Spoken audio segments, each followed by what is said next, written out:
Hello everybody, welcome back to the channel. I have been getting sort of ripped up on my last video saying that, we might be heading into a housing boom. Everybody's like trashing me. They're like, you're crazy. We're going to crash. We're going to crash. I guess, we've been hearing from the news and even YouTubers like myself, listening to the news and reporting on the news that, yeah, there was a huge crash going to come. But it's looking like the opposite. So here is a brand new article from Fortune, and Goldman Sachs makes a bold housing market call, right? They're saying in this article that they expect the housing market to bottom out by summer, and then it's going to start creeping back up, which is sort of crazy that they would say that. Honestly, there's going to be a lot of people getting FOMO, which might make prices go even higher. Now, I'm under the impression that the housing market is incredibly high as it is. So when I think of basically what's happening, just thinking that it's going to go back up is sort of mind-boggling, right? But again, that's what that's what Goldman Sachs is saying. Now let's read a little bit. Look, we expect a peak to trough decline in national home prices of roughly 6%, and for prices to stop declining around mid-year, basically in summer. Remember, in summer is when most of the people start buying, so we might have a little bit of a frenzy, and I bet everyone's looking and saving and getting ready for that.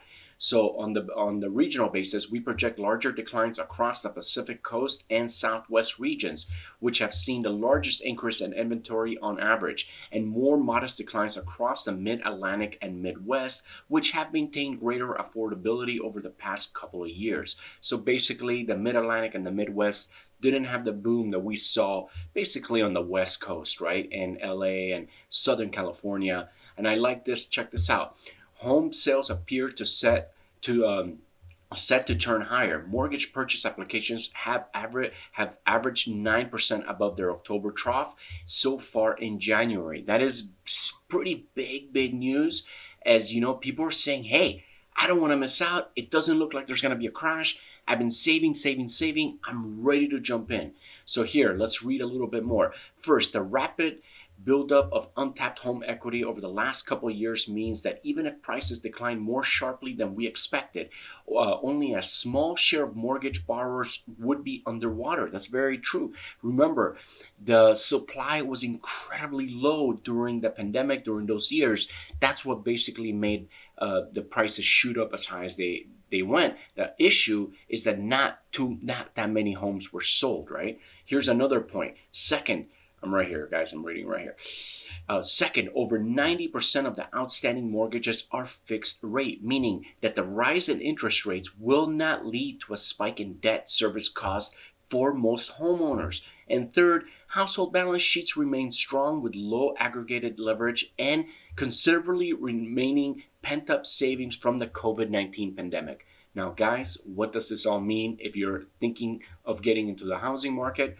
Well, like I've said in past videos, if you find the house that you love, if you can make the payment, there is no better investment in my personal opinion than buying a property. I think, remember, this is a long-term investment. It's a 30-year fixed mortgage if you could get into that. My only recommendation, if you can, not everybody can, would be to try to at least have 20% down. That will keep you away from PMI insurance. And if you even have a little bit more, try to get under that jumbo loan, right? Because when you get into a jumbo loan, you are going to have to pay a higher interest. Now, you might think, jumbo loan, no way, I would never get a jumbo loan. You will be surprised how expensive properties are and how many houses now fall under a jumbo loan scenario. Well, anyways, I would say try to save at least 20%. If you can, try to be under that jumbo loan to basically have less, have a better interest rate.